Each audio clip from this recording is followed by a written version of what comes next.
What's going on, everybody, and welcome to your Financial Dose. Today, we're going to talk about the 5 steps that you should take when you get paid to optimize your personal finances. So, the first thing that you're going to want to do with your paycheck is to pay off the necessities.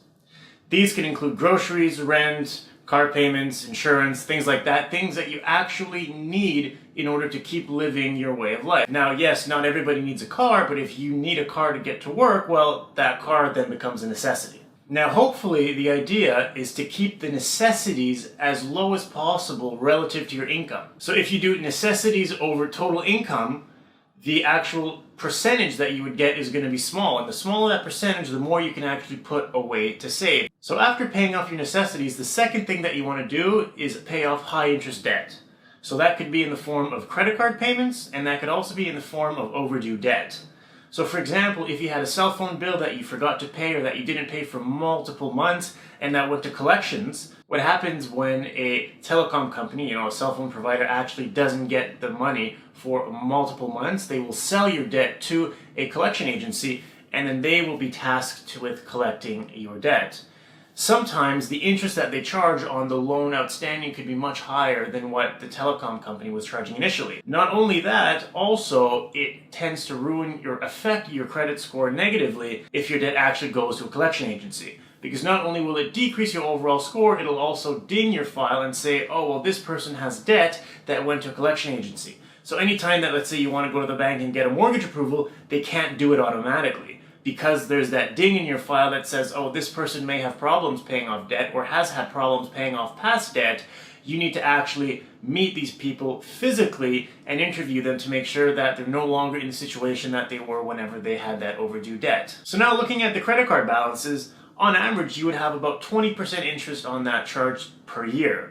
So if you have $100 unpaid on that credit card, after 1 year, you're going to have over $120 because of the way that they compound the interest. And that is a huge amount of money to owe on an outstanding credit card balance. And this huge percentage can be very detrimental to your personal finances because there aren't any investments that can guarantee you a 20% return. So if you invest in the stocks and you make, in a good year you make 12, 15%, that's nothing compared to the 20% that you're spending per year on that credit card payment. And the best thing to do if you have a little bit of money left over from your necessities and you have outstanding credit card balances or overdue bills is to get those paid off as soon as possible. Because it's, in the case of a credit card, it's a guaranteed 20% that you're saving, and if it's overdue bills, then it'll at least stop negatively affecting your credit score and you could slowly start working your way back up that credit score ladder, which will help you actually realize more long-term goals. Now, if you're one of the lucky ones with no outstanding debt, no credit card balances, well,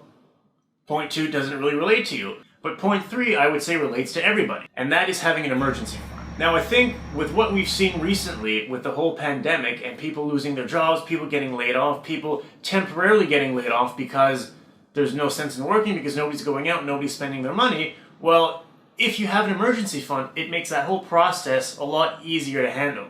If every month for the past, 5 years, you've been putting a little bit of money aside to keep in cash or in a very liquid investment account, so let's say you put aside 3 months worth of money. So if you need $3,000 per month on necessities, well, this would be a total of $9,000. And this would guarantee that if ever you lost your job and all other sources of income, you could sustain yourself for 3 months without needing to take on additional debt. This can offer you a lot of flexibility if ever you want to change careers and you're looking for a new job and you don't have a current job because you quit your old job, well, you can live off of this fund temporarily until you get that new job. So if you're in a situation that you're really not happy with, this can give you the peace of mind, enabling you to actually maybe take that jump and make that career change that you've always wanted to make. And finally, if ever there are bad times, you will be ready to weather that storm, at least temporarily, until you can figure something new out. So once that emergency fund is created, and it could be 1 month's salary or 1 month's worth of money, it could be 5 months worth of money, it's really whatever you guys feel comfortable with, depending on how safe your job is, what type of expenses you have per month. Are they planning to increase? Are they planning to decrease? Do you have a family? So a lot of questions that you need to ask yourself to sort of figure out how much money that you would actually want in that emergency fund, but I would suggest maybe 3 to 6 months worth of money. So once that's done, finally, we can get to investing in your future. So I'm not talking about buying books, not yet at least. I'm talking about actually saving money for your retirement. Or it could be other long-term goals like buying a car, buying a home, a family vacation, things like that. So you're actually going to want to take some money and put it aside for the medium to long term. Medium could be a couple years, long term could be, up until your retirement. And the longer the investment horizon, the more risky the investment you could buy. So if you wanted to buy a car in 6 months, I wouldn't recommend to put your money in the stock market because the stocks are so volatile, they go up and they go down, and it's very hard to predict short-term price fluctuations that it's very risky to put money that you'll need in 6 months in such a volatile investment. It's much better to maybe look at saving accounts that pay a higher interest, or to look at GICs or guaranteed investment vehicles or certificate of deposits, depending on what you want to call them. Those investment vehicles, yes, they offer a much lower rate of return, so you may get 1% in a 6-month period, you may get 0.8% in a 6-month period, but at least that money is guaranteed and you won't lose it.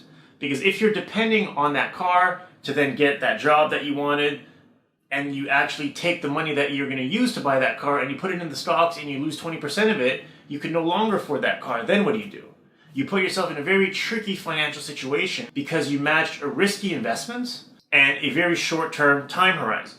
On the other hand, if you're planning to save for your retirement, I would say invest in the riskiest asset possible that's available to everyone. So I'm not talking about hedge funds here. I'm talking about simple stocks. You can buy market indices. You could buy blue chip stocks or nice dividend paying stocks as well. That'll increase your overall portfolio return. And if you're going in between, like you want to buy a home in about 5 years, well, maybe you can look in some much more safe investment vehicles as well as some riskier investment vehicles at the same time. So you may want to do a 50% split in stocks, a 50% split in bonds, or a 50% split in stocks and another 50% in an interest-bearing investment account.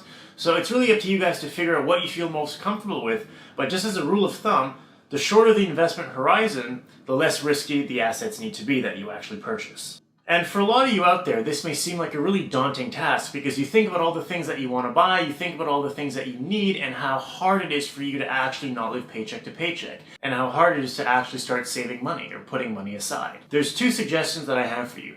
First thing is try to increase the accountability to your goal. So if you have a friend that has a similar objective, why don't you do that together? Why don't you tell your friend, hey, I'd like to save $50 this month. Hey, I'd like to save $200 this month. How about you? How much do you want to save?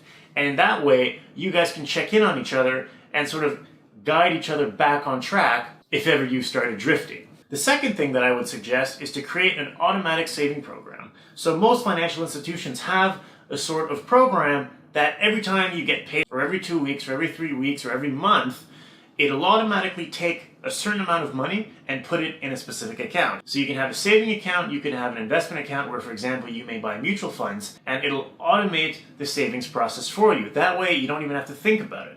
It's like going to the gym.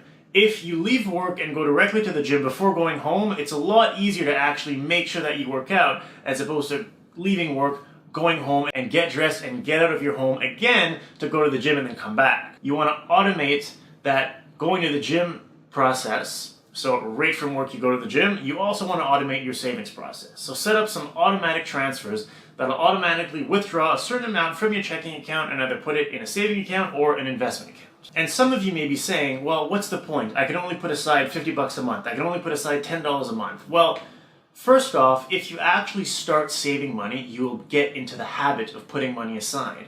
And as your income grows, if you manage to control your expenses, you'll be able to put more and more money aside. Just as an example, thanks to compounding interest, this is what happens. So if you put aside $100 a month, and you make about 8% on your money, which is a little below what the markets have averaged, say, in the past 20 years, and you do this for 40 years, guess how much money you have? At the end of those 40 years, you actually end up with a little over $350,000. And the best part is that you only put $48,000 of your own money into the account. So those extra $300,000 came to you because you invested your money at a young age, you kept that in an investment account for a very long time, so your money was able to build on itself year over year over year. And that's the secret. That's why everybody tells you to start investing young. It's because time is on your side when it comes to compound interest. And the fifth thing that I would suggest that you do is to invest in yourself. Now this could fall under so many different categories. You can go and do that master's degree that you wanted. You can go and complete your MBA, but you could also read a book on personal finance, self-help, that'll actually teach you basic things for a very low price of maybe $20 for that book. And certain books can really change the way you see certain things. And I don't want to, use this overused term, but they can actually change your life. So for me, I read Rich Dad Poor Dad, I would say maybe 10 years ago, and that really opened my eyes to a whole new world when it came to businesses, when it came to personal finance, when it came to money management. And it really instilled in me this desire to save money, to invest money, to accumulate wealth, and to help others. Something else you could learn is maybe a side business. Maybe you want to start a side hustle. So you could learn how to cut grass, you could learn how to paint, you could learn how to offer a specific service that may be in demand in your area. And by actually educating yourself and investing in yourself, you then make yourself worth more money, which is great for people around you because you then become more useful to them. But it's also great for you because you can increase your total income and increase your earnings potential.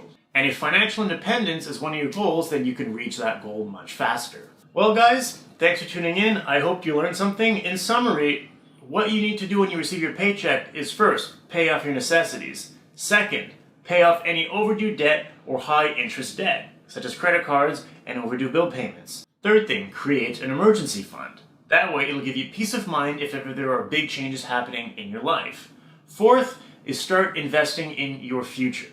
So put money aside in a saving account, put money aside in an investment account, and start investing, automate the process so that you can retire comfortably. And the last thing would be to invest in yourself to actually increase your overall earning potential. If you have any other thought or any ideas of what to do with your actual paycheck, comment in the section below and I'll be happy to look at what you guys have to say. Also, if you appreciate the content that I'm putting out, feel free to click that like button and subscribe below as well.